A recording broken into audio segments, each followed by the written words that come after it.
안녕하십니까, 정인태입니다. 집중 양주경찰서 허경영 재수사 외쳤는데 오원복 피해자 고발로 재수사 소원 성취.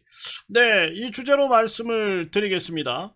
네, 허경영이 억울하다. 네, 이게 사실상 인간선언이 아니냐. 네, 아주 나약한 사람의 모습으로 네, 억울하다. 네, 호소를 한 거죠. 네, 호소를 했는데 네, 그러면서 이 허경영은 네, 이 한울궁 사태 재수사를 촉구한 거죠. 네, 재수사를 촉구한 겁니다. 네, 그래서 경찰 혐의 인정 어렵다면서 불송치를 했다라는 거예요. 네, 경찰이 혐의 인정 어렵다, 불송치를 했는데, 네, 이 허경영은 핵심 증거 외면했다. 네, 검찰 판단을 주목한다. 네, 불송치로 끝난 줄 알았던 사건. 검찰이 다시 밝혀야 한다며 절규했다라는 거죠. 네, 그러니까 이제 이 말은 우리가 형사소송법을 좀 알게 되면은 그러면은 경찰이 불송치하더라도 이거 이의 신청을 하게 되면 검찰로 넘어가게 됩니다. 네, 그 모든 서류가 검찰로 넘어가게 되고 검찰에서는 그 사건에 대해서 검찰은 그 사건에 대해서 결국에는 네, 뭐 재수사를 요청을 하든 보안 수사를 요청하든 그렇게 이제 할 수가 있죠. 네, 그래서 이제 허경영이 이걸 기대하고 있는 거죠. 네, 그래서 결국에는 이 허경영은 제대로 된 수사도 없이 불송치 결정을 내렸다. 네, 그러면서 이제 허경영 측은 이렇게 주장을 하면서 네, 불송치는 범죄 혐의 입증이 부족하거나 인정하기 어렵다고 판단될 때 느려진다라는 거예요. 네, 그런데 지금 이 범죄 혐의 입증이 가능하다. 네, 지금 이 오원복 선생님은 이렇게 주장을 하는 거죠. 모든 증거 자료를 다 갖고 있다. 네, 이걸 싹 다 보내겠다. 네, 경찰, 검찰에 다 보내겠다. 이러고 있는 거죠. 네, 그러나 법조계에서는 불송치가 사건의 종결을 의미하지는 않는다. 네, 불송치가 사건의 종결을 의미하지 않죠. 형사소송법 제245조 7에 의거해서 네, 고소인은 이의 신청을 할 수 있고, 네, 고소인의 이의 신청을 하면 검찰은 사건을 다시 검토하고 재수사를 지휘할 수 있는 것으로, 네, 그러면서 검찰 단계에서 판단이 달라지는 경우도 적지 않다. 이렇게 얘기를 하고 있는 거예요. 그러니까 이제 허경영이 이게 지금 불송치했다. 네, 불송치로 이 경찰이 혐의 인정 어렵다. 불송치했다. 이렇게 하는 건데 핵심 증거 외면, 네, 검찰 판단을 주목한다 했는데 이 사건에 대해서 명백하게 이 명백하게 뭔가 증거를 제출할 수 있는 그런 이제 오원복 선생님. 그러니까 뭐 저는 잘 몰라요. 저는 2023년 11월에 이자가 저를 만나자고 합니다. 네, 그 허경영 한울궁, 허경영 한울궁 11구 사태, 11구 사태에 이제 허경영이 지목한 자가 저를 만나자고 한 게 11월이에요, 11월. 네, 그래서 이제 그 자를 만난 게 전부지만 오원복 선생님은 이제 그 전에 만남이 있었다라는 거죠. 그리고 그 전에 모든 녹취록을 다 갖고 있더라고요, 보니까. 네, 그러다 보니까 왜 공증을 뜨게 됐는지, 네, 그리고 공증을 누가 원했는지, 네, 그래서 이자가 정권의 입장을 요구했다. 네, 그리고 또 한 유튜버하고 같이 이제 바람을 잡았다. 네, 이런 부분들이 다 녹취에 돼 있는 거죠. 녹취가 돼 있는 거죠. 그래서 이 사건에 대해서 결국에는 이제 허경영은 억울하다. 네, 억울하다 그러면서 재수사를 요청을 한 거죠. 네, 재수사. 아마 이제 이의 신청을 한 게 아닐까 이렇게 보여집니다. 네, 그런데 지금 경찰, 검찰에서는 허경영 말을 잘 안 믿는 거예요. 문제는. 왜냐면, 중요한 게 그 양치기 소년이 돼 있는 거예요. 양치기 소년. 네, 왜냐면 박근혜랑 결혼하기로 했다. 거짓말에다가 들통났잖아요. 네, 그래갖고 깜빵 갔다가 오고. 그 다음에 또, 네, 뭐, 이병철 양자, 박정희 비선이었다. 네, 그리고 또 거짓말했다가 징역 2년 집행유예 3년 받지 않았습니까? 또 뭐 부시 만찬의 한국 대표로 초청이 됐다. 네, 그리고 뭐 유엔 사무총장 후보였다. 거짓말하다가 또 들통이 났단 말이에요. 네, 그리고 계속 거짓말을 하면 양치기 소년이 되는 거예요. 그러니까 안 믿는 거야. 사실도 안 믿어 이제. 그런데 우리가 조사를 해보니까 허경영이 억울한 측면이 있다. 네, 여기에 대해서는 억울한 측면이 있다. 이런 걸 포착을 한 거죠. 네, 포착을 했기 때문에 우리도 이제 허경영의 이게 이익이 될지언정, 네, 이익이 될지언정 진실 차원에서 접근하겠다. 이렇게 이제 판단을 내린 거죠. 네, 그래서 이제 오원복 피해자가 허경영과 지금 대립하고 있는데도 불구하고, 네, 불구한 거, 네, 뭐 준강제추행이라든지 뭐 명예훼손 이런 거로 대립하고 있는, 네, 그런 상황에서 서초경찰서에다가, 네, 서초경찰서에다가 이 특수공갈미수로, 네, A씨하고 함께 간 자를 고발을 했다라는 거죠. 그러니까 이제 양주경찰서 입장에서는 아주 아이러니할 거예요. 네, 아니 이분은 허경영을 고소한 사람인데 도리어 또 이렇게 고소를 하면은, 네, 결국에는 허경영에게 유리하게 될 텐데 이렇게 되는 거죠. 네, 그런데 이제 허경영이 어떻게 보면은 억울함을 풀 수 있는, 네, 그런 기회가 되는 거죠. 그래서 이 사건이 2월 10일에 양주경찰서로 이송이 됐다. 네, 16일이 된 거죠. 네, 그래서 이 지금 수사관에게 연락을 해가지고 모든 자료를 싹 다 보내겠다. 네, 그렇게 되면은 새로운 증거에 의한, 네, 고발이기 때문에 이거를 각하시키지 못하죠.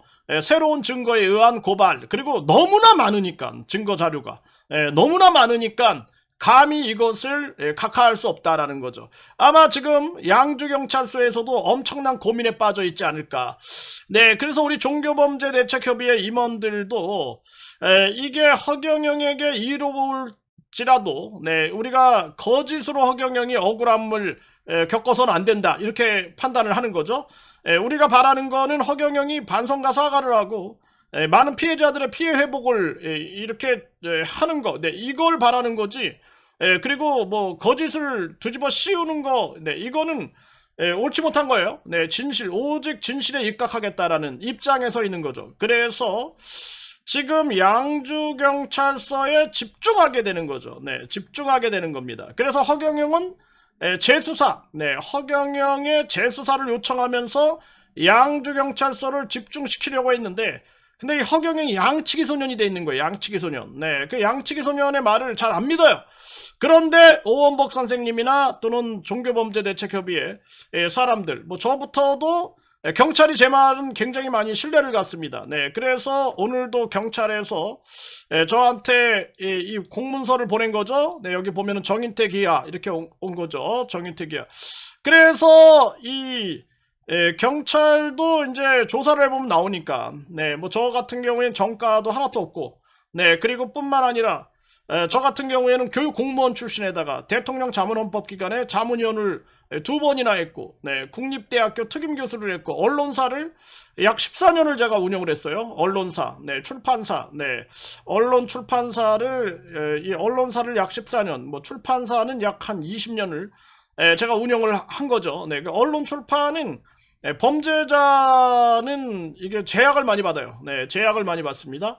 네, 거기에다가 뭐 저도 군대 생활을 서울 지방경찰청 기동단, 네, 기동단 제1기동대 특수진압부대, 네, 사복중대에서 내가 또 군대 생활을 다 맞춰가지고, 네, 병장, 네로 이제 제대를 했죠. 네, 그리고 또 오원복 선생님은 이 대학교 부설 중고등학교, 네, 중고등학교에 40년 동안 역사교사로, 네, 역사교사로 재직한 바가 있습니다. 네, 그리고 종교범죄대책협의회 분들이 굉장히 사회적으로 신뢰도가 높은 분들이죠. 네, 그런 분들이 이제 각종 증거자료들을 보내게 되면은 이 사실을 규명하는데 굉장히 빠르게 다가갈 수 있지 않을까. 결국에는 양주경찰서에 이제 새로운 증거를 가지고 고발을 했기 때문에 양주경찰서가 각하하지 못할 것이다. 전혀 새로운 아주 신기한 자료들이 도착이 될 것이다 라는 거죠. 네, 그래서 허경영은 재수사를 요청을 했는데, 네, 그런데 결국에는 검찰에서도 또다시 그냥 각하시켜버릴 확률이 높다, 저는 그렇게 보고 있어요. 양치기 소년이 됐기 때문에.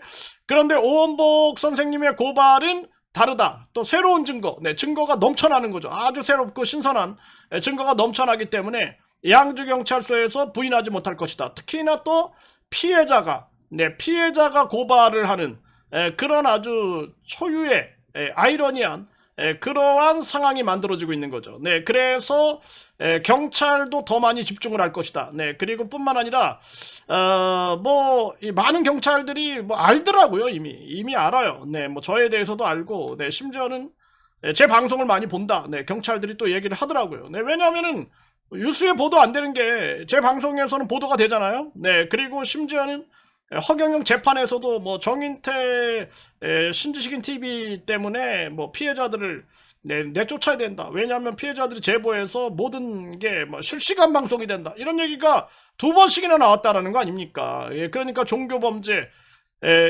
범죄 피해자 지원센터에서도 도리어 걱정을 해서 오원복 선생님한테 그 정인태라고 얘기는 안 하지만 뭐 어떤 사람 이름으로 된 유튜브에서 오원복 이름을 언급한다. 네, 그거 알고 있냐? 뭐 이러면서.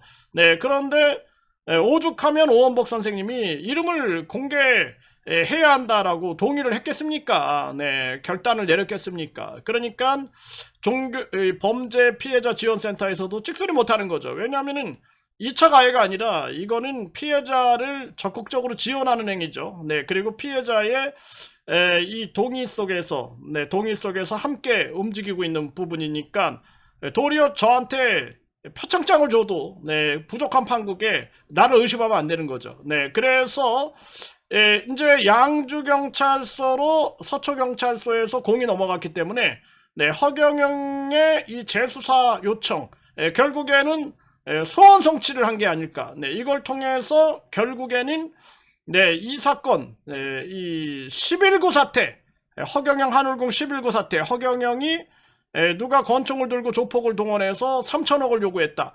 네, 이렇게 주장을 하고 그 A씨라는 자는 권총 아니다. 네, 가스총이다. 돈을 요구한 적은 없다. 요 사건에 대한 새로운 조명이 이루어지지 않겠는가, 이렇게 기대를 하게 되고, 양주경찰서를 집중해서 저희들은 계속해서 이 사건을 언론에도 제보해서 양주경찰서가 객관적으로 수사할 수 있게끔 하겠다. 아마 이 수사가 이루어지게 되면 아마 반전, 아주 영화 같은 반전이 일어나지 않을까, 저는 그렇게 생각을 하게 됩니다.